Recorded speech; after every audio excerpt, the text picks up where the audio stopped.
यासोबतच चहापानाच्या कार्यक्रमावर विरोधकांनी बहिष्कार घातलाय। सरकारच्या चहापानाला आम्ही जाणार नाही असं स्पष्टीकरण भास्कर जाधवांनी दिले। प्रचंड बहुमतामुळे सत्ताधारी पक्ष मस्तीत आहे।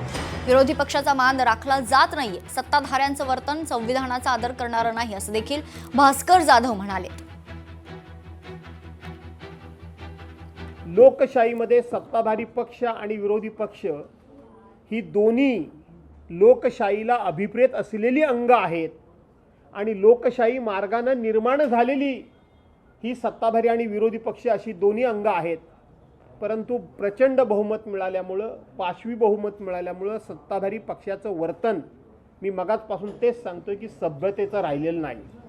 आणि म्हणून जिथं मान सन्मान नाही, जिथं सभ्यता नाही, जिथे लोकशाहीचा सन्मान नाही, जिथे घटनेबद्दल आदर नाही, अशा ठिकाणी आम्ही चहापानाला जाणार नाही हे सुरुवातीलाच आम्ही या ठिकाणी सांगून टाकतो। लोकशाही मराठी ऐका, पहा, जागरूक रहा।